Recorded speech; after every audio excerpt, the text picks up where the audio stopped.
Hey guys, it's Simeon. This is Pro Wrestling Unlimited as we are here on the 3rd of March 2020 to talk about everything that went down tonight on AEW Dynamite and NXT on the USA Network. Let me check one quick thing. All right, that is set properly. For some reason, something fell off in my settings, but I checked it. We're good. Thank you for joining me. We're here. Talk about both of these shows, one way better than the other. I'm just going to say it right now. I supremely enjoyed AEW over NXT tonight. NXT just felt like a show. A meh, whatever show. AEW felt like an event. Now, maybe that's giving it a little too much credit. Great show tonight by AEW. Dynamite was awesome. But when you compare it to NXT, I believe the ratings tomorrow, we're going to see a big gap. A big gap. So, I don't know. Why did my... Hold on. My notes just disappeared off my Google Doc. Oh, there it is. Okay, I see what happened.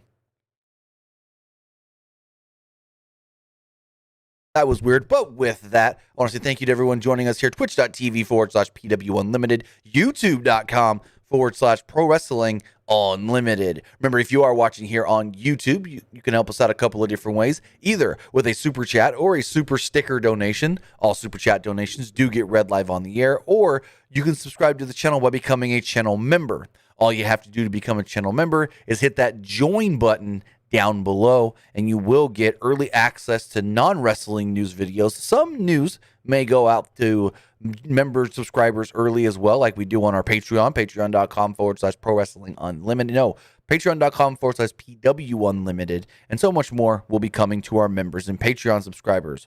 With that, if you are watching on Twitch, you can help us out a couple of different ways, either by hitting that donate button down below and donating to the channel, donating Twitch bits live during the chat, or with a subscription, because you can subscribe one of two different ways. You can subscribe either with a tiered subscription, or you can subscribe with Amazon Prime.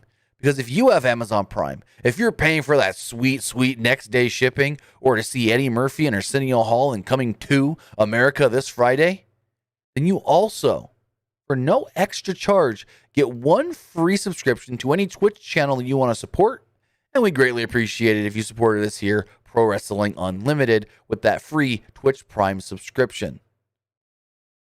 But with that, we've got these two shows to talk about. No more dilly-dallying. Let's jump right into it with AEW Dynamite. As we let a couple more of you guys jump in, we're going to get our poll going here. What did you guys think of tonight's Dynamite? Poll will ever start. There we go. What do you think of tonight's Dynamite? Liked it. It was all right. Didn't.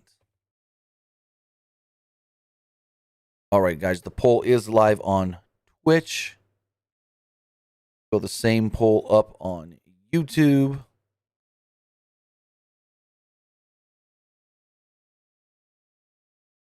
We'll go. Oop, no, I don't want it all in caps. I went to hit the A and it capitalized everything. I didn't. All right. Also, remember, guys, if you want to be part of tonight's show, you can do so by texting in to 510-906-1341. Again, that number is 510-906-1341. The number is in the live chat, both on YouTube and on Twitch. And we're scrolling down here periodically throughout the show. Right there. Right there. But with that, we got AEW Dynamite to kick it off with. And they started with a video package to recap the feud between Shaquille O'Neal, Jade Cargill, Cody Rhodes, and Red Velvet. Now, this match did exactly what I expected them to do. Jade had to win.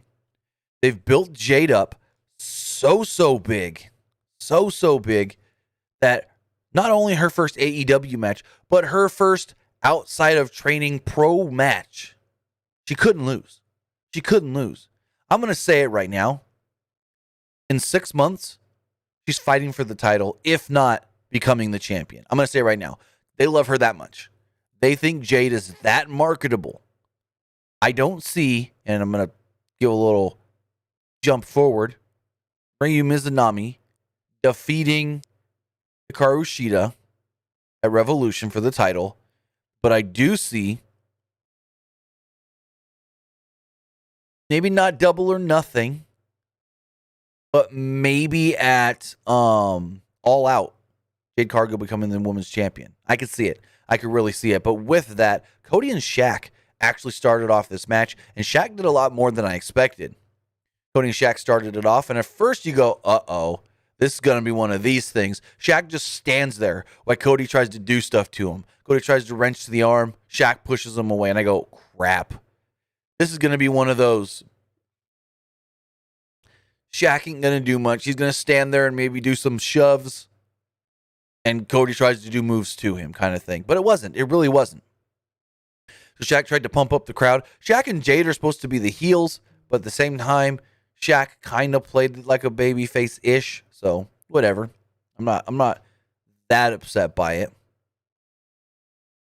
He also did a little Muhammad Ali shuffle with his feet.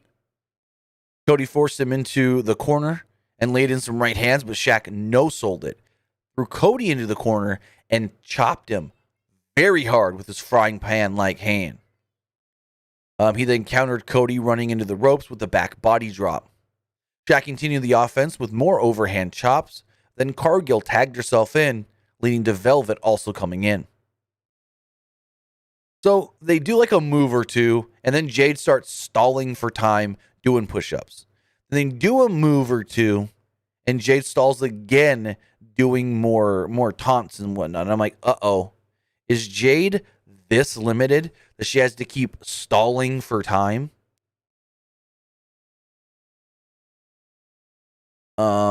They wrestled around at one point when Cargill downed Velvet with a bicycle knee. Velvet fought back with some kicks and was overpowered by Jade. Velvet landed a nice diving crossbody, but Cargill rolled through and downed Velvet with the follow-away slam.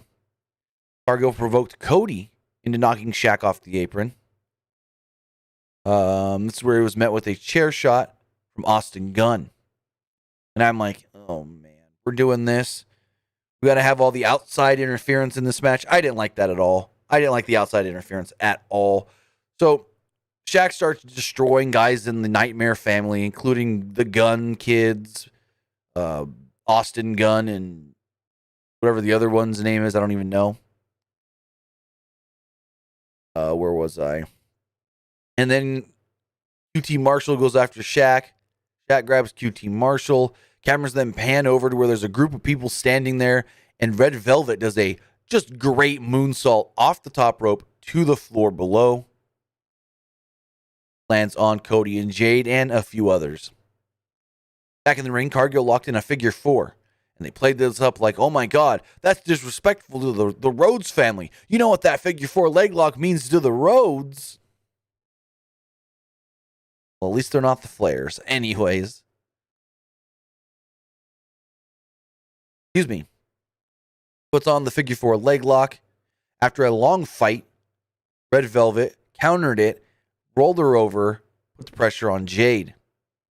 She released the hold and taunted before heading to the floor. Cargill pulled out a table and set it up on the floor, but it took way too long for this to happen. Just way too long. And it allowed Velvet time to attack.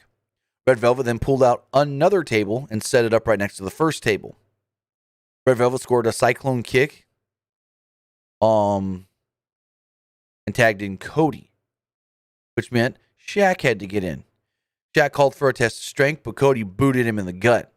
Shaq would then knee Cody and hit him with a nice Brody Lee powerbomb. Did the and all. Nice little homage from Shaq. I like that a lot. Shaq paying tribute to one Mr. Brody Lee.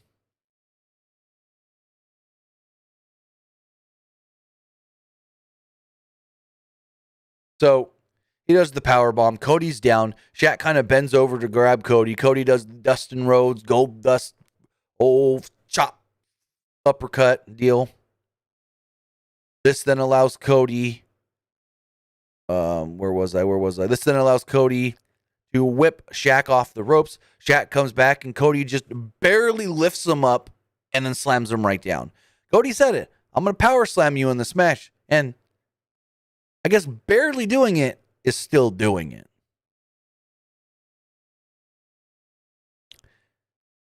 So eventually the women tag back in. And after a long exchange, Red Velvet ran into Jade Cargill, and Jade hit her with an actually nice-looking spine buster. Went for the pin, Cody broke it up, and Shaq got mad. At this point, we had a ridiculous spot. So Cody runs off the ropes, runs at Shaq, dives over the top rope as Shaq is standing on the apron. Shaq catches Cody, and the two, I guess you could say, slowly, because this felt like they were going in slow-mo, slowly falls off the apron, and Cody basically cross-bodies Shaq through two tables that were previously set up at ringside. As this is going on, Red Velvet hit a spear on Jade Cargill for a close near fall. Tried to follow it up, but Cargill overpowered Velvet with a wheelbarrow facebuster and picked up the victory. So yes, Jade Cargill did, in fact, pin Red Velvet to pick up the win, and I thought 100% that was the right move. The only real thing they should have done. Jade Cargill not winning would have been a dumb decision. We go to break, and when we come back, they say that Shaq is hurt. Shaq has been knocked out, and he needed medical attention, and he was put in the ambulance. And then for some stupid reason, Tony Schiavone just opens the back of the ambulance and goes, I need to get word from Shaq or somebody on his condition. I just need to. And Shaq is gone. Not on the gurney, on the stretcher. And the guy, the EMT, this is so stupid. The EMT in the freaking ambulance just looks down at Tony Schiavone and goes, I don't know. Where did he go? And it's like, are you kidding me? Are they doing paranormal things with Shaq now? Shaq got hurt. Someone came and snuck him out? Or did he get beamed out? I don't fucking know. But this was dumb. After the good match that they had, this as the follow-up right after kind of killed the momentum of that match for me. It's kind of just like, you guys couldn't let well enough be. You guys actually had a good match. You guys actually overachieved. And then you do stupid shit like this. What happened? Did the Fiend or Papa Shango come and go, woogly boogly woogly? He's disappeared now. We've abducted him. But as far as the match itself, I thought the match was great. I thought the match was way better than anything I could have expected. Like, I thought the match would have been all right, but it was better than I expected. Next up, we had I guess you could say a low point. Kind of a just random match here. Just to get Pac and Rey Fenix over. It was a squash match. They took on, I think it was John, Skyler, and D3. Match went about a minute or two. Skyler and D3 are guys from AEW Dark. Phoenix and Pac won pretty handily. Pac hit a 450 and a Fire Thunder driver from Phoenix to pick up the win. So let me move forward to, I guess, something that was a little entertaining, but for me, kind of a little too inside with all the people that they brought in. The I don't even know how to explain it, but they said they were going to take questions from the wrestling media. They ended up getting questions. Well, they got some wrestling media, Barstool Sports guys. Same Barstool Sports guy that was on the freaking last TakeOver pre-show. So he's playing both sides right now, unlike Pat McAfee. Because this guy was on the NXT pre-show, then he's showing up on AEW tonight. Yet, Pat McAfee, he's NXT through and through, no matter what fucking Cody wants to say. Cody said on the media call earlier, whoa. Well, hold on. I'm going to play this audio, actually. Hold on. I'm going to play this audio. Let me see if I can pull it up rather quickly. Excuse me. Here we go. This is a 1-minute clip. We're going to play this audio because this is just ridiculous of Cody. Ridiculous. So I kind of wanted to touch on this comment Shaq made in an interview. He said that he expects this match to top all other celebrity matches in the past, and Pat McAfee kind of chimed in and said, no, it won't. But I wanted your take because you already have experience in that area. You faced Stephen Amell before. Is there any added pressure just facing a non-wrestler in general? Is there, like, do you pay attention to comments like that where you try to raise the bar, so to speak? Well, I think, I didn't see this particular comment, especially from Pat, which is super bizarre because I'm pretty sure Pat's trying to get a job at AEW like every other day, but that's another conversation. I like that Shaq made that comment. Now, listen to what Pat McAfee said in response. Cody Rhodes just said, I've been trying to get employed by the AEW or whatever every other day. Yeah. So we'd like that to be known. That is not true. Okay, I've actually contemplated retirement here more than I've ever contemplated going to AEW. I have been in a little bit of a spat here, though, with a couple, not a couple, but Rusev, old friend of ours, now Miro, kind of, came after us, and then we kind of flipped the script on him a little bit. And Shaq, obviously, and I do have to watch that match tonight. But aside from that, I am not. I just would like to let that be very clear. So, Pat McAfee, live on his show, because Cody's media call was during Pat's show. Pat's just like, Cody Rhodes said I want to work for AEW. No. So, but anyways, it's like, Cody, what are you thinking? Really, Cody? Anyways, we had this press conference, and they had all the marks there, Conrad Thompson and Eric Bischoff and so forth. And like I said, we got the Barstool Sports guys, the guy that was just on the TakeOver pre-show. But the press conference was moderated by Dasha, and Jericho and MJF were joined by Santana, Ortiz, and Wardlow. Someone asked a question but wasn't mic'd up, and I think it was Robbie Fox of Barstool Sports. And Jericho's like, thank you to Barstool Sports for being out here. Yeah, I'll answer your question. Jericho talked about his career accomplishments, including being a 7-time World Tag Team Champions with guys like, well, Dwayne Johnson and AEW's own Paul White, but neither of them compared to his new tag team partner in MJF. Next question would come from none other than Conrad Thompson. He says, hello, I'm Conrad Thompson from Grillin' JR. And he goes, thought about letting Sammy Guevara back in the inner circle, and Jericho snaps. He's like, don't say that word, that name around me at all. And MJF goes, what kind of question is that, turkey tits? I'm like, whoa, okay. And both of them just get pissed. The next question was why they attacked the Young Bucks' father, Papa Buck. Basically, why did you fuel the flame of the Young Bucks and make them even more pissed off at you guys by attacking their father? And they really didn't want to answer this question. They're like, we don't know his condition, whether we don't even care about Papa Buck's condition. MJF said that it was an act of self-defense, and he was upset because his suit got all bloody. He's like, none of you can understand how much a custom suit costs. It costs a lot. He then said that it wasn't his idea. Santana took the mic and goes, there isn't a line that the inner circle won't cross. Then we get Eazy-E, Eric Bischoff, or as Jericho called him, Eric B. He said, this is Eric Bischoff from 83 Weeks Podcast. And, I'm going to ask my question specifically to Jericho because I've known you longer than MJF. I think Bischoff has known Jericho longer than MJF has been alive. What year was MJF born? MJF. MJF was born in 96, and Jericho joined WCW it was right around that time. 96. So yeah.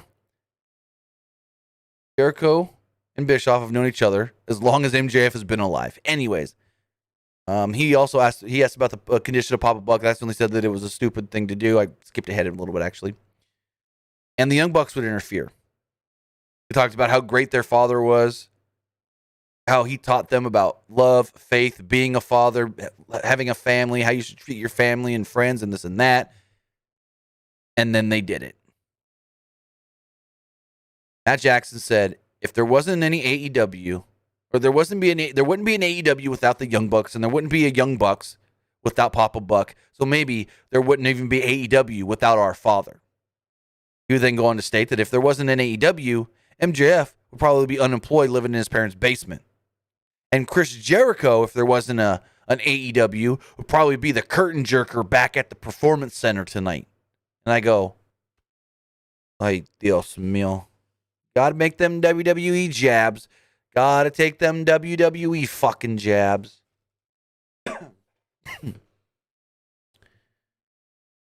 So, they go on to talk about their father and everything. And then they said, well, we've also learned that talk is cheap. They landed some super kicks on Jericho and MJF, and an all-out brawl would ensue with the Inner Circle. Brandon Cutler would run down. The Good Brothers would run down. Referees and backstage officials would come out. Santana and Ortiz were placed on tables, and both of the Bucks landed sentons on them, putting them through the tables. I guess this just fueled up and got more people a little more hyped for the pay-per-view match this Sunday, but it really did nothing for me, to be honest. It really did nothing. Like if I had to put a number on how excited I was for the tag title match, I'd say a 7 or an 8. But coming out of this, I'm still just a 7 or an 8. Like, it didn't do anything to heighten my excitement for this match, if that makes sense. Next up, a video package played for Kenny Omega versus Jon Moxley. It focused on the background and brutality of the exploding barbed wire death match. Talked to Atsushi Onita, the innovator of this match, which is actually kind of cool. 1 second to check this message I got.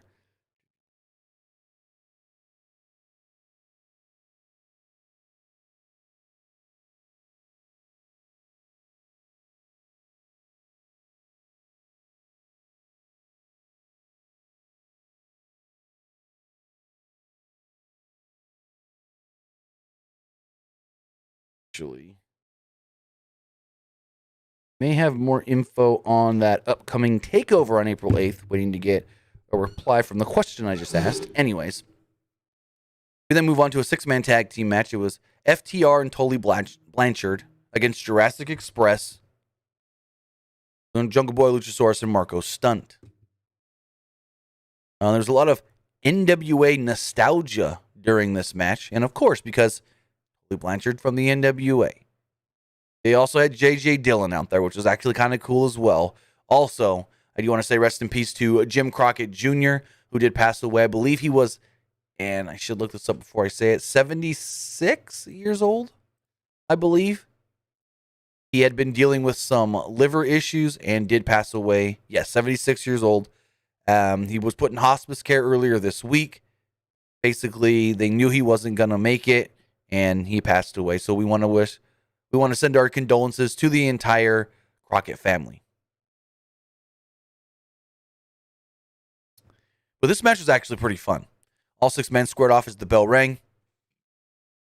Jungle Boy and Harwood were the two that left the ring early. Jungle Boy dispatched both members of FTR with drop kicks before immediately going for a snare trap submission on the outside. No, on the inside. The outside was later. Harwood was too close to the ropes. Wheeler pulled Jungle Boy to the floor, where he fell victim to a snare trap there. Got the two things a little mixed up. Jungle Boy and Cash Wheeler wrestled on the floor, Dillon slipped Harwood his shoe, where he took a shot at Jungle Boy for a 2. Tully tagged in and teased making a dive, but he thought the better, and he strutted away, heading into commercial break, where the heels continued the assault. After the break, Wheeler was in control. He went for a corner splash, but he got a boot from Jungle Boy, allowing Luchasaurus to tag in. Dinosaur ran wild on FTR, and then he tossed Marco Stunt into Tully Blanchard for a crossbody. Luchasaurus hit a double German suplex before going for the chokeslam, which Harwood escaped out of. Harwood then avoided a corner spear, sending Luchasaurus into the post.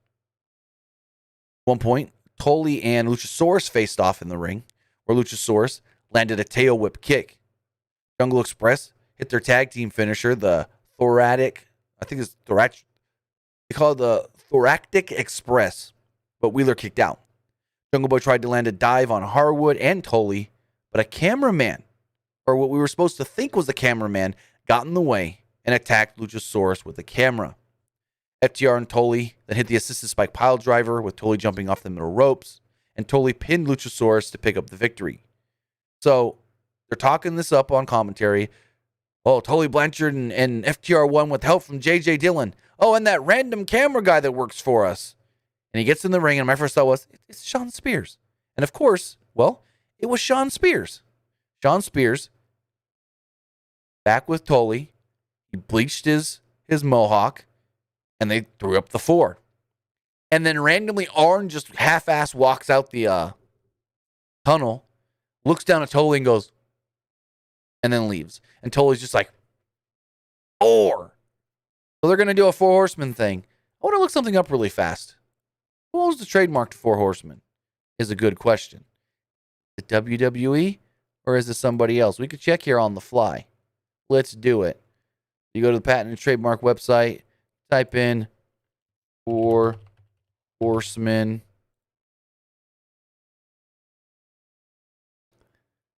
The 4 horsemen.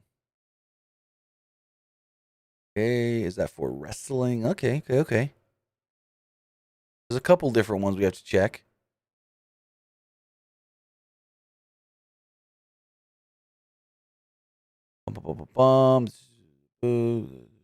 Okay. 4 horsemen with the number 4, because you have the 4 horsemen. Okay, that one's not wrestling at all, but I need to look one thing up. Who is this person that owns the trademark? It's not WWE. Yes, it is. Okay, so I thought it was.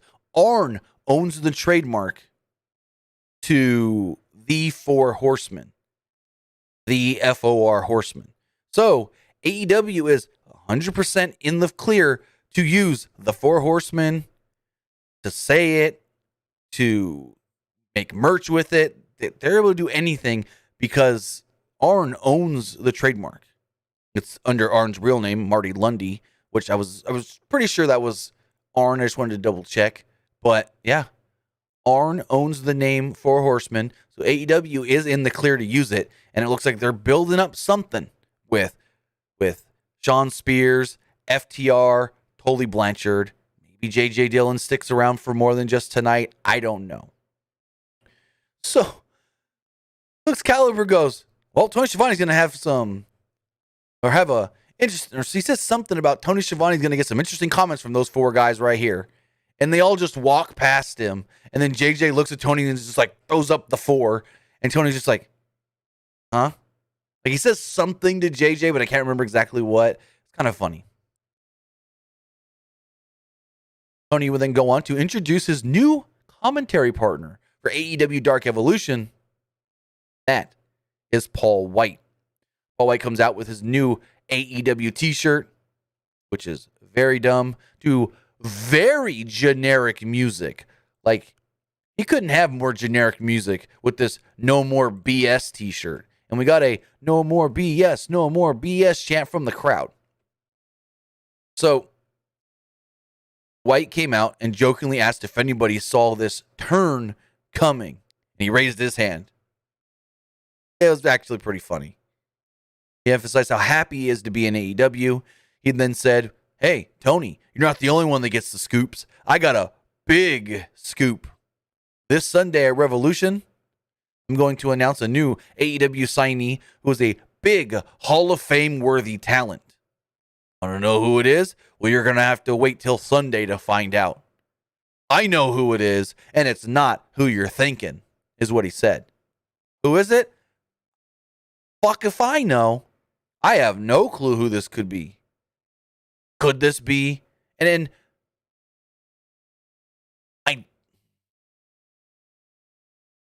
all I'm going to say is, if it's a current active wrestler, then whoever it is should also be immediately announced for the ladder match, because there is still one spot open in the ladder match.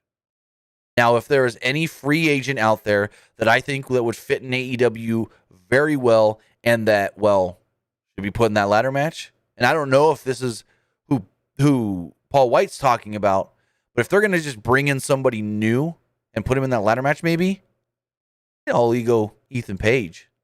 Throw Ethan Page in that ladder match. That'd be amazing to see. Get Ethan Page in AEW. But with that, I have no clue who this new big Hall of Fame worthy talent that's now signed with AEW is.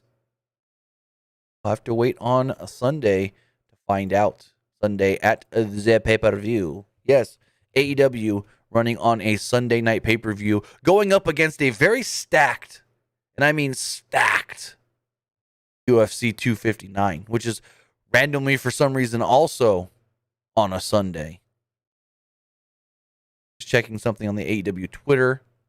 We have not yet got the graphic. The Red Velvet is all elite. Cody teased it during the media call earlier, because he was asked, hey, why isn't Red Velvet fully signed? And he was like, well, I think she should be. And he tiptoed around saying, we're going to announce that soon. So we'll see. Still got more time in the day.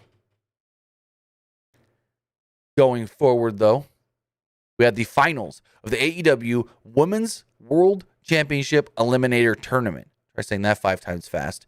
It was Nyla Rose, the winner of the American brackets, the U.S. brackets, against Ryu Mizunami, the winner of the Japan brackets. And this was an okay match. This is a very throw it on in the middle of the show. There's stakes, so people should be interested match. I didn't think this was anything to cry home about and say, oh my God, these two had a really good match. Mizunami looks so good that I can't wait for her to face Shida. No. These two had a okay match in the middle of the show. So we saw champ at ringside standing next to the trophy with her title. And the match starts off with a strong shoulder block battle, actually. Both tried to go for shoulder blocks before trading forearms. Rose got the first knockdown of the match with her own shoulder tackle. She went for a quick beast bomb, but Mizunami powered out and laid in some machine gun chops in the corner. Mizunami did her rope gimmick, and my first thought was, okay, I'm not very, what's the word I'm looking for? Knowledgeable on Mizunami, but is she supposed to be a mime? I don't know. I've only seen what she's done in this tournament. She laid in some more machine gun chops in the corner. Mizunami then connected with a corner clothesline. Now the Rose easily, though, flattened Mizunami with a flipping senton for a 2, then a power slam for another 2 into the break. Mizunami got a couple of brief hope spots, but Rose always cut her off with the power advantage. Mizunami rolled out of the way of Rose's senton bomb or swanton bomb, whatever you want to call it, and fired up.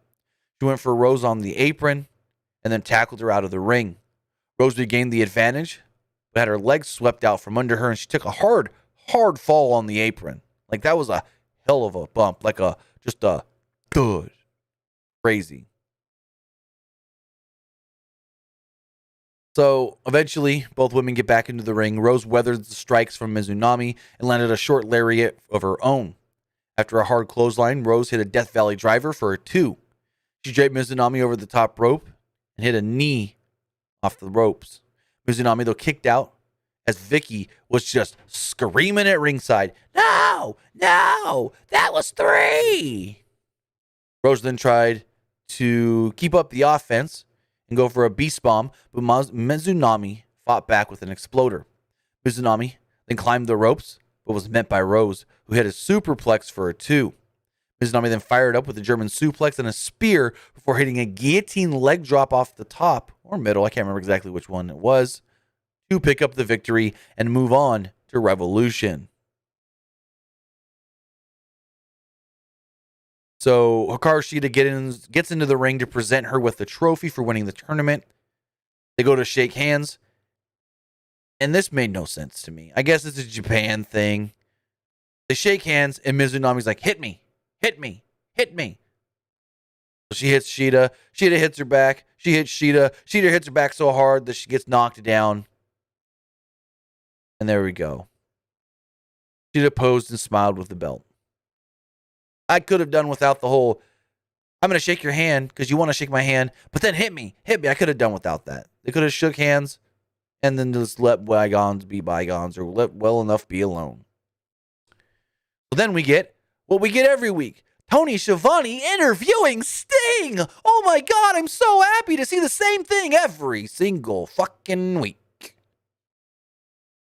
Tony Schiavone interviews Sting, only for Sting to be attacked by Team Taz, only for Darby to come out and make the save. Do I need to say any more on this fucking segment? It's the same thing we've gotten since Sting debuted. Tony says, "This is Sting!" JR makes fun of how much he likes saying that. Sting comes out, says a couple of words. Man, we're here on TNT. You know, this weekend I'm going to take on Taz. Taz's Team Taz, whatever, blah, blah, blah. I've got Darby, who I really believe in on my side. And then he gets attacked. Hook got involved this time, which was nice to see. Even though Hook was trying to lay in a chinlock, but didn't wrench the chinlock. And Sting's looking up at Hook like, come on, kid. Make it look real. He smiles at Hook and then just powers out. Anyways, this was kind of a meh segment because it's the same thing we get every week. Sting comes out to talk to Tony. Team Taz interferes. Darby appears out of nowhere. Next up, we had a ladder match qualifier. It was Preston Vance, 10 of the Dark Order, with -1 in his corner against Max Caster, and Scorpio Sky was on commentary. And acting a little heelish, which is something we haven't seen from him in AEW. Him acting a little heelish.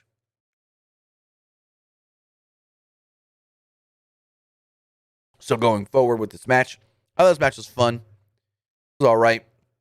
I mean, it wasn't, again, it was just a middle of the show match, but it was better than a middle of the show whatever match.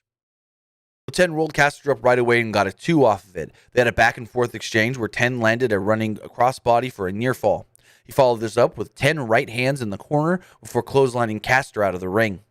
Caster eventually took control on the floor before rolling 10 back into the ring as the show went to commercial break. They recovered from a double down spot after the break, and 10 immediately went into his comeback.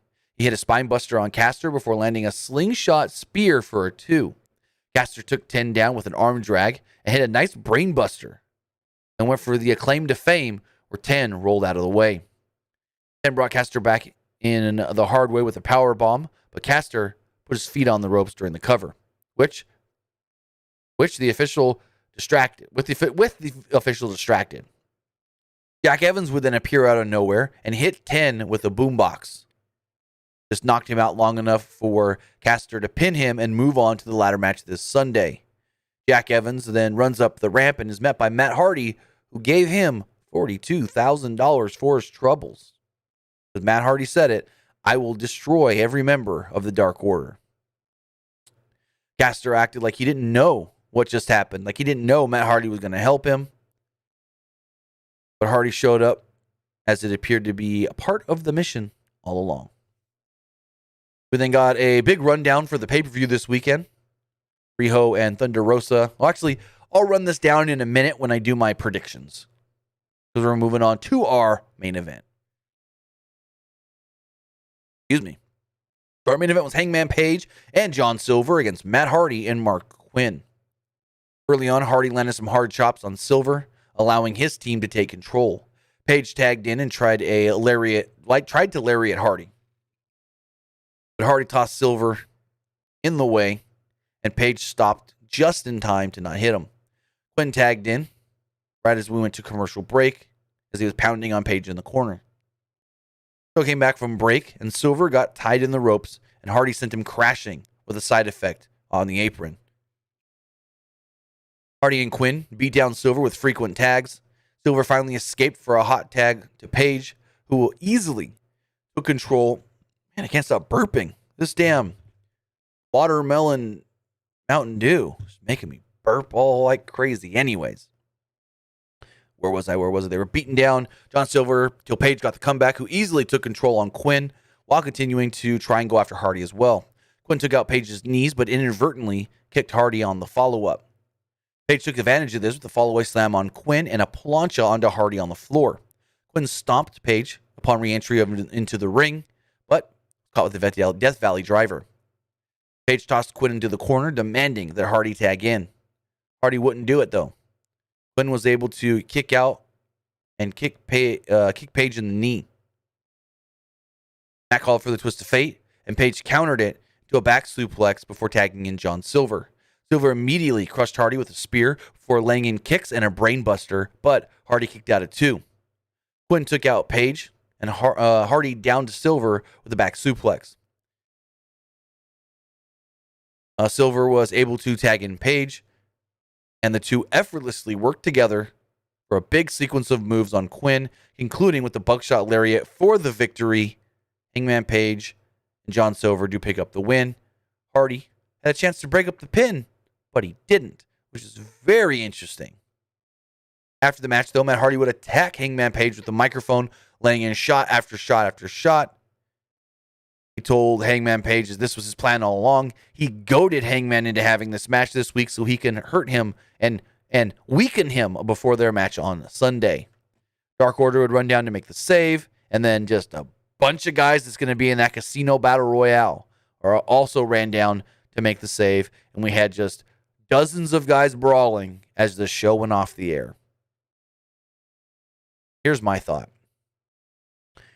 Biggest match on Sunday. There's 2 big matches. Everyone wants to see what Sting's going to do, but really that big match is the world title match. And in all actuality, in my opinion, you should end your show with a big angle to get people interested in that main event match. I mean, we didn't even see Kenny Omega and Jon Moxley live on the show, only in a pre-taped promo video. So I think that was a little bit of a wasted opportunity to have something go down with Moxley and Omega closing out this show. That's just my opinion. With that, let's check our poll before we get into our predictions on Twitch. Everybody liked Dynamite, 100%. As far as the YouTube poll does go, 73% of you liked Dynamite, 18% thought it was all right, and 9% actually did not like tonight's AEW Dynamite.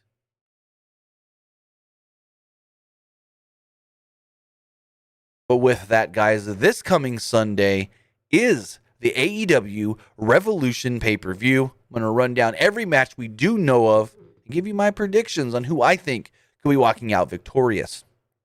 So it was announced tonight on AEW Dynamite that on the buy-in, Thunder Rosa will be teaming with Riho to take on the team of Dr. Britt Baker and Reba, or Rebel, whatever you want to call her. I think it's the buy-in. You let the baby faces go over. Thunder Rosa, Riho pick up that victory. Also, in what I believe is the match that will be opening the main card, and I believe they also said that they gave this in actual order of how they think it's going to go. So opening the main card will be Miro and Kip Sabian against Orange Cassidy and Chuck Taylor. I think here's the hard part. It's hard to predict AEW when all you think is, well, this is what should happen, because that's what we're used to with WWE and how we've been trained. Because my first thought was, the heels have had a lot of the advantage in this, so the baby faces should go over. But that's WWE thinking.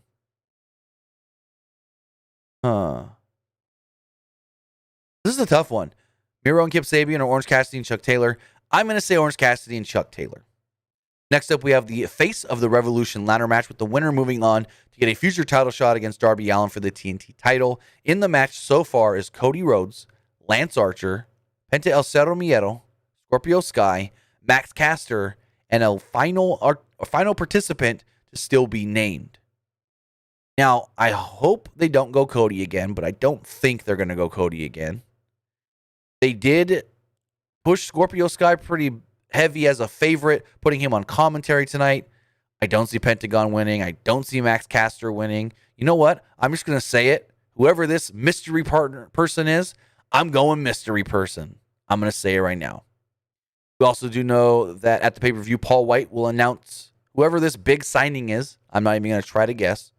And as we move forward, the AEW Women's World Championship on the line. Hikaru Shida will be defending against Ryu Mizunami. I'm going to say Hikaru Shida retains the championship. In a big money match, Hangman Page takes on Matt Hardy. Hangman Page picks up the victory here.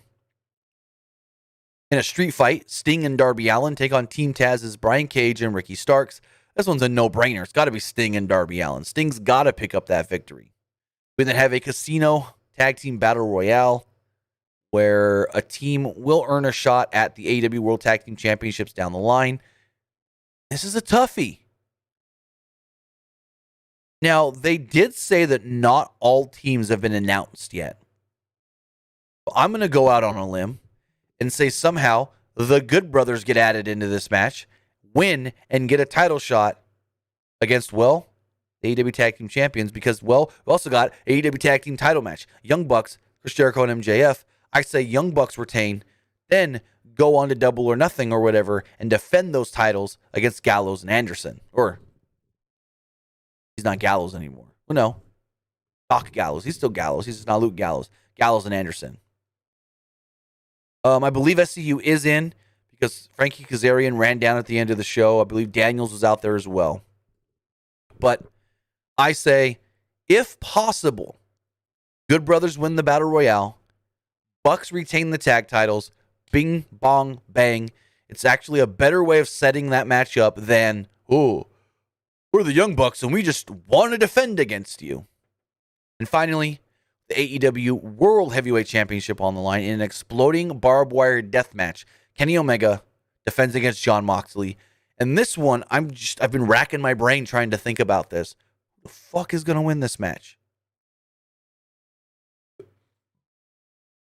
I'm just going to say it. Omega retains.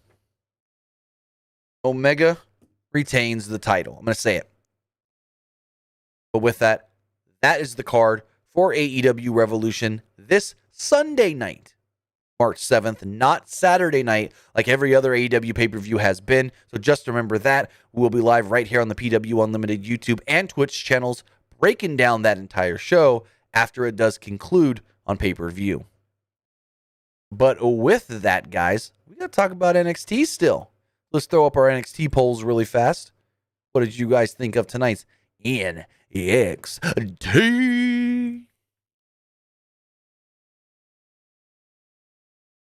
What did you think of tonight's NXT? On that there USA Network that is 99% moving to Tuesdays on April 13th, which means we got to add a Tuesday night podcast. But in turn, hey, the Wednesday podcast only going to be about 40 minutes long now. Liked it. It's all right. I didn't get. Throw the same poll up on that there YouTube. I liked it. It was all right. Didn't. All right, we got those polls live. Let's talk NXT, which kicked off with a non-title match with the tag team champions, Oney Lorcan and Danny Burch, against Tommaso Ciampa and Timothy Thatcher. Fun little opening match here. Very predictable on how this match was going to go, though. Burch and Thatcher started off the match for their teams with some chain wrestling. Ciampa and Lorcan each eventually tagged in and squared off.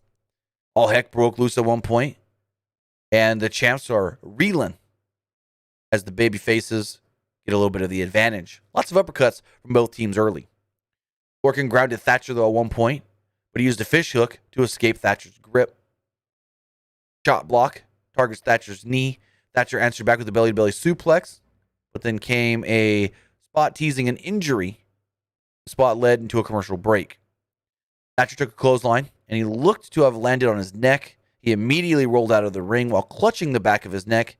He laid on the floor, pointed to his neck a couple times. So I hope he's okay, but it didn't look like Thatcher was trying to oversell it, because Thatcher doesn't oversell things like this. So hopefully he's okay.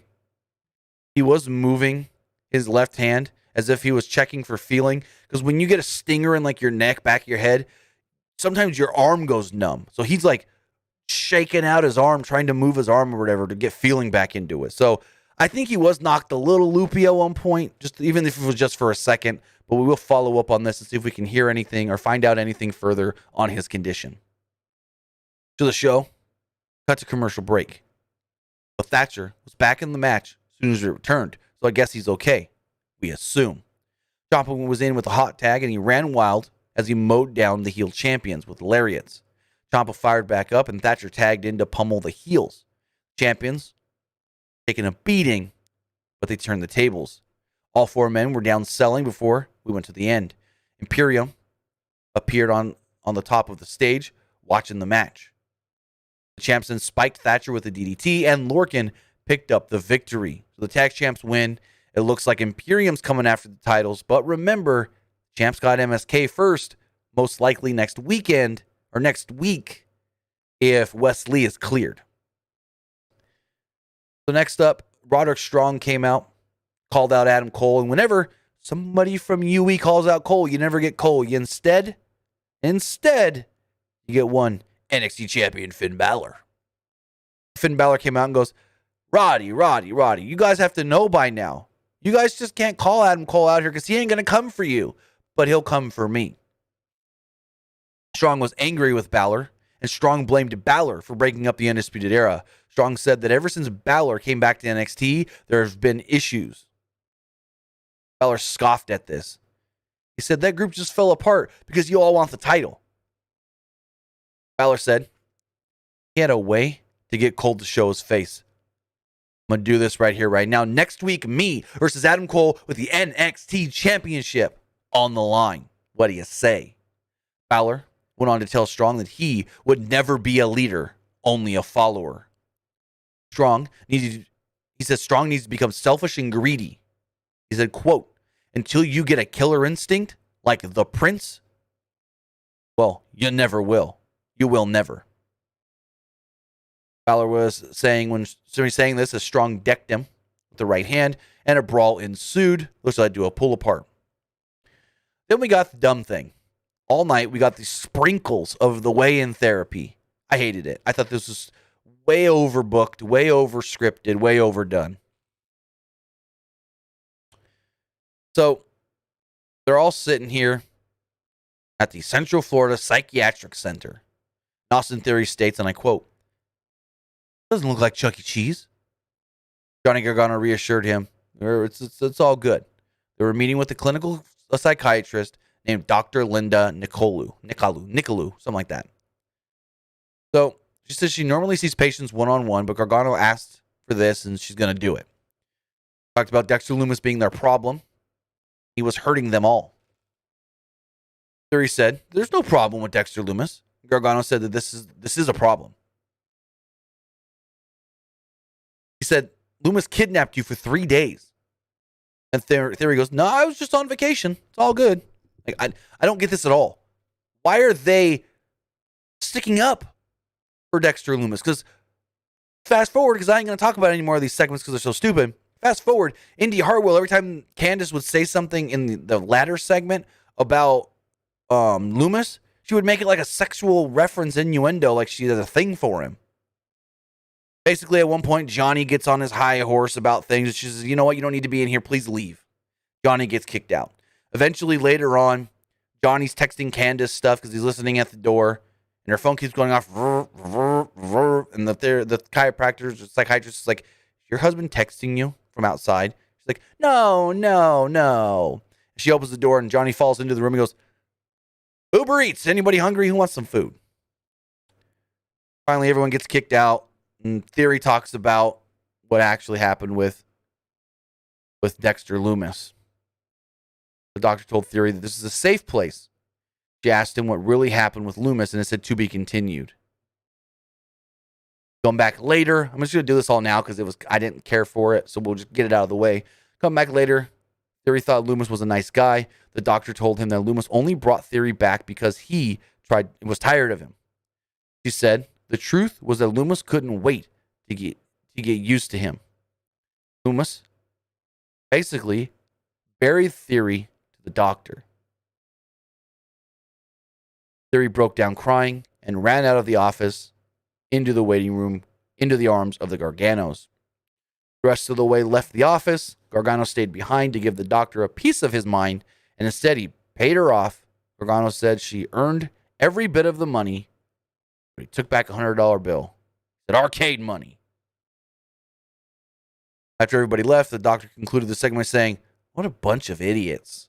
Again, I couldn't get into this segment at all. Any of these segments. They're just stupid. But what was all right was Ember Moon versus Aaliyah. Robert Stone apparently has PTSD pertaining to Shotzi Blackheart. Jessica Kamea tried to interfere in this match, but Blackheart made a massive save with a dive on Kamea and Robert Stone. Moon then delivered the Eclipse to pick up the victory in a pretty short match. We then got a great, and I mean great, video package hyping up next week's NXT Women's Championship match between Toni Storm and Io Shirai. It also showed off, and as a nerd, some dope graphics that they're now using for match graphics on NXT. I liked them a lot. As a graphics nerd, I appreciated them. Then we had tag title match. The women's WWE Women's Tag Team Championships. Shayna Baszler and Nia Jax defending against Raquel Gonzalez and Dakota Kai in a pretty dang good match. A match that I really liked. And I didn't know this, but Tom Phillips let us know, not Tom Phillips, Vic Joseph let us know that Nia Jax's first actual opponent on NXT television, well, that was Dakota Kai. She was going by the name Evie back then, but Nia Jax's first on-television opponent, Dakota Kai. So there's history there. There's a course history between Shayna Baszler and Dakota Kai as well. Baszler and Kai revisited their history with some callbacks. Kai had much more a fight in her this time, though. Both teams squared off with a standoff as it led to the first commercial break. Challengers were in control when the show returned. Jax tagged into Ragdoll Kai. Jax applied a stretch muffler. She bounced Kai's face off the middle rope, or the middle turnbuckle, as the champs hit her with some double team moves. Gonzalez would clean house from a hot tag at one point. It was a house of fire leading into a near fall on Baszler. The challengers hit some double team moves of their own before going for another near fall. Kai went for her finish, but her knee that was worked over early gave out on her. It buckled. Baszler then countered into a Karafuda clutch. Kai was able to tag Gonzalez before being trapped in the Karafuda clutch, so Dakota Kai was not the legal competitor. And with that, Raquel Gonzalez takes out Nia Jax over the announce table. So these two are knocked out. We go back into the ring, and Dakota Kai gets choked out, passed out by Shayna Baszler. The referee calls for the bell, says, I got to call it. Match is over. Champions retain because Dakota passed out. So there's a couple things here. A, Dakota Kai was not the legal competitor. But then on commentary, this made no sense. They showed a replay, and they go, Dakota Kai was not even the legal competitor. That shouldn't have counted, but that's a Raw referee. What the fuck does that matter? He's playing favorites? Later on, we get Isaiah Swerve Scott from a recording studio. He took a break to cut a promo on Leon Ruff. This is actually really good. One of the better non-wrestling promos we've seen on NXT in a little while. Basically just cut a generic, but the delivery is really good promo on why he's going to come after Leon Ruff. LA Knight came out, and honestly, he's a great promo. He cuts really good promos, but he seems too generic in character, and I felt like his promo just dragged for a little while. He said he wasn't putting himself over when he mentioned TakeOver. Knight said that you can't call him the GOAT. You can't call him the Tom Brady of pro wrestling because he's better than Tom Brady. Tom Brady's the LA Knight of football. He said he was a trendsetter. He didn't come here to do something fancy. He claimed that he's the last of a dying breed. Don't call him the GOAT. When they talk about me, he said, don't call me the GOAT. When they talk about me, they'll call me L.A. Knight. I go, okay. His delivery is always 100% perfect in the ring. I mean, I don't remember the last time I saw him cut a bad promo, but I felt like this went a little long. I felt like it dragged out a little too much and was just basically a generic promo. Great delivery, but too generic for my stance. As he finished up, before he can even get out of the ring, Bronson Reed would come out for his match. Knight didn't clear out the ring at first, but he did glare at Bronson Reed for a moment before leaving. We then got Cameron Grimes versus Bronson Reed. Grimes, at the start, tried to buy Reed off with his new GameStop AMC money. But Reed punched him in the mouth.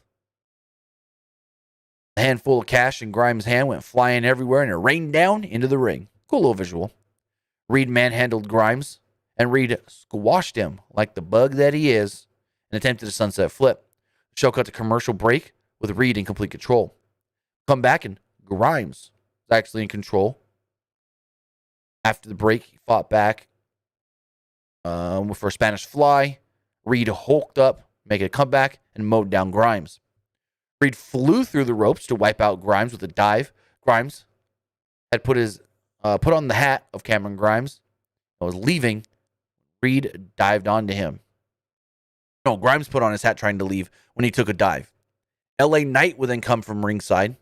Grimes' hat had fallen off. He slid it under the ring to distract the referee. Knight then inadvertently tripped Bronson Reed. Grimes hit the cave-in, 1, 2, 3.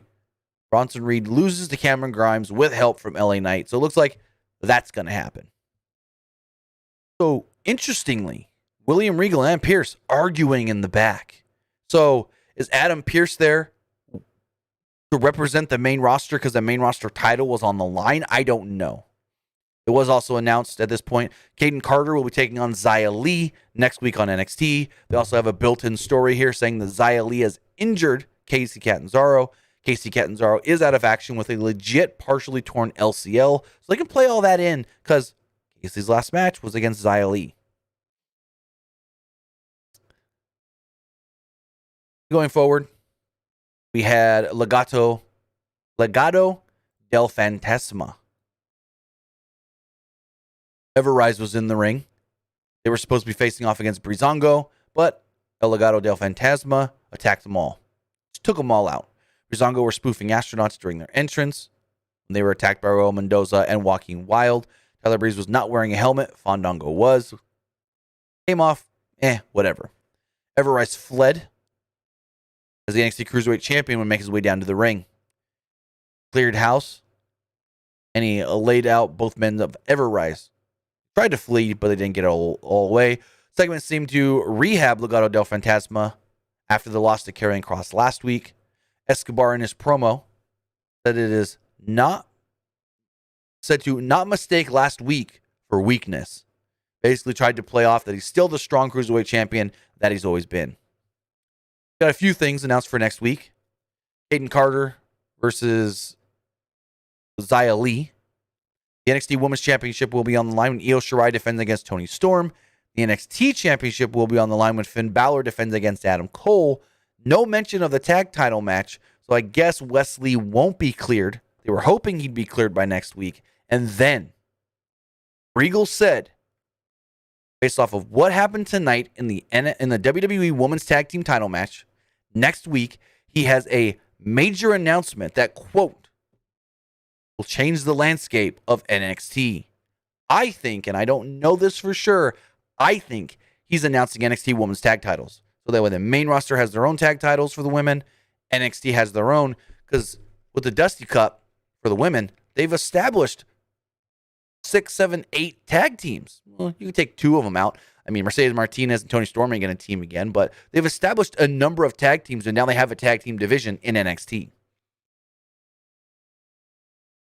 So next up, we have the main event. It was NXT champion Finn Balor against Roderick Strong in a non-title match, and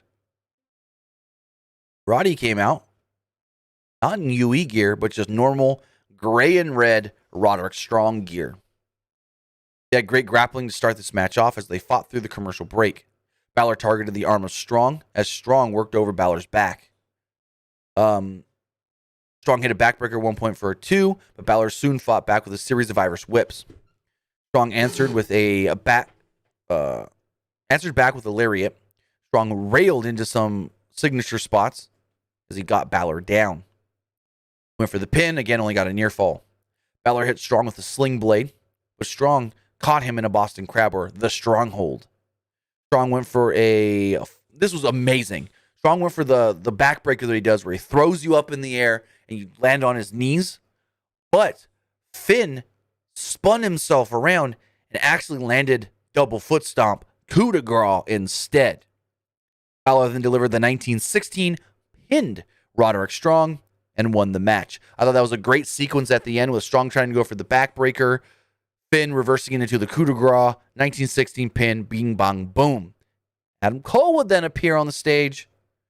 He had a stare down with the champ as the show went off the air. When your next show has your major title on the line, in my opinion, that should be the last thing you see. Whatever is the big thing going into the next show, that should be the last thing we see to hype us up. NXT did it. AEW didn't. AEW was the better show, though, by leaps and bounds. But NXT was an okay show. But AEW was a great show. Both shows had things I liked. Both shows had things I didn't like. But with that, that was NXT. Check polls to see what you guys thought. 60% of you liked tonight's NXT on Twitch. 40% thought it was all right. Nobody disliked it. As far as YouTube does go, 61% of you liked tonight's NXT. 22% thought it was all right. And 16% actually did not like NXT. But with that, guys, now I want to hear from you. I got a number of text messages, but remember, if you want to be part of tonight's show, you can do so by texting in to 510-906-1341. This person here says, do you think AEW should go to a two-man commentary team and get rid of Jim Ross, keep Tony and Excalibur? No, I think they're fine. I think they're perfectly fine. A lot of sports do three-man commentary booths. I mean, Fox does three-man booths with NASCAR. UFC does three-man booths. Hell, NBC does a four-man booth with NASCAR, and it's all right. It's when you let the guys actually speak and not in their ears constantly telling them what to say and telling them to talk over each other, that's when things are okay, get out of hand, and that's main roster bullshit. But with that, next text message says, given that Roddy came out in his old gear and music, do you think they're planning a three-man unit UE, or the group gets new music and Adam Cole keeps the current theme? Now, I would love for Adam Cole to keep the current theme when he comes to the main roster, because he's got the boom, which is perfectly set up in his entrance, but we'll have to wait and see. I don't know what's going on. All I know is for a year now, Vince has wanted Adam Cole on the main roster. Says, you see Zelina Vega making her debut Sunday. Also, did you see what happened between Randy Orton and Soulja Boy? I could care less about the Randy Orton Soulja Boy stuff.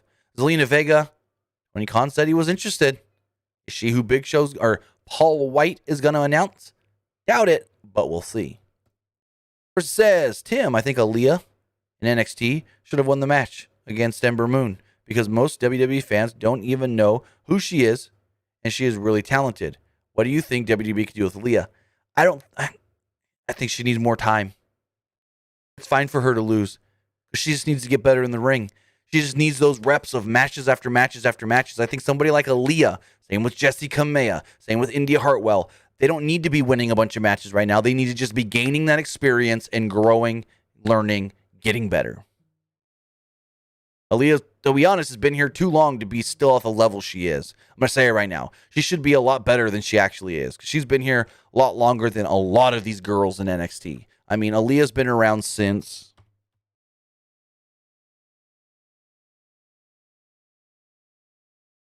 2015. She's been around for almost 6 years. And she's still kind of meh, if not that good.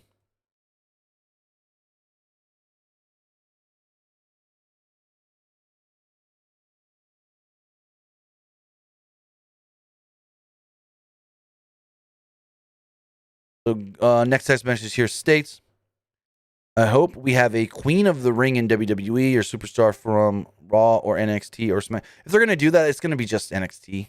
I mean, if they do a Queen of the Ring tournament, it's going to be just main roster. Do they do it? I don't know. They didn't even do a King of the Ring last year. It says, did you hear that New Japan has pretty much cut ties with Marty Scurll? Yes, we have heard about that. And it's not that New Japan cut ties. It's that New Japan brought him in. People were upset that they brought him in. And because of that, now they're okay, talent doesn't want to work with you. We can't use you. It says, do you think current champs all walk into Mania as the champions, or do you see any last minute title changes? That's a great question. I'm trying to think of everybody that's champion right now. Lashley should still be the champion. Riddle, I could see still being the champion. Hurt Business still have the tag titles. Asuka, the fuck knows what's going on with her, but she should still have the title. You go to SmackDown. Roman, yes. Big E, yes. I can see the SmackDown tag titles maybe changing before Mania because those titles have been played off as they don't matter. And then Sasha's going to keep the women's title. So I see all titles, maybe the SmackDown tag titles changing. Maybe Miz getting the 24/7 title from Bad Bunny before Mania. But other than that, I see all the titles keep staying hands. Person here says, have you heard the news about Dalton Castle and if he could end up in WWE? I haven't heard anything about Dalton Castle in longer than I can even think. It's been that long that I haven't heard anything about Dalton Castle. Person says, I thought LA Knight's promo skills in NXT are kind of a mix of The Miz and Damian Sandow. Well, if you haven't seen his stuff in NWA and Impact, I get where you can say that. Like, if you haven't seen his previous work, I get where you can say, he's like Damian Sandow and Miz. Yeah, he's actually better than both of them. This person says, do you Undisputed Era strong, Fish, O'Reilly? Okay, solo runs? No. I don't know. Right now, the plan is to get Adam Cole out of NXT. Other than that, we'll see where it goes. Person says, what do you think of Shaq wrestling debut tonight? It was okay. It wasn't the best celebrity match ever. That goes to Pat fucking McAfee. Person says, when do we get Devlin versus Escobar? Who knows? I actually think it's cool to have two Cruiserweight champions. You got the NXT Cruiserweight champion and the NXT UK Cruiserweight champion. That way, you actually have multiple... I like that because you have multiple divisions in NXT UK. You don't have to create another 205 Live UK. You just keep that in NXT UK. You've got your main champion with Walters, the NXT UK champion, and then you have your Cruiserweight division champion with Jordan Devlin. So I actually like that. It's like, I don't want to compare it, but it harkens back to the old days of TNA where you had your main division and your X division. I like it. I like it. As far as the regular NXT Cruiserweight Championship, I think that's too muddled with it's still trying to be a main roster thing-ish, kind of, but not at the same time with 205 Live and all that, so we'll see. Last text message here says, why when other companies mention WWE, they don't straight up say WWE? It's like an unwritten rule in wrestling. It's just like if WWE mentions another company, they don't mention them by name. They don't want to say WWE on television, and then Vince get mad and go, oh, that's ours. Cease and desist. You can't say WWE on television. Only we can. So that's all it is. And then it's more of a jab when you don't say their name directly, because now you're making fun of them in the way you say it. Like when Matt Jackson said, you'd be a curtain jerker at the Performance Center. More of a jab that way. But with that, guys, that's going to do it for tonight's review of NXT and AEW Dynamite. I want to say thank you for joining me here. Twitch.tv/PW Unlimited. YouTube.com/Pro Wrestling Unlimited. We'll be back on Friday to talk about talk about Friday Night SmackDown. So with that, have a great rest of your week. And I'll see you on Friday. Have a good one, guys.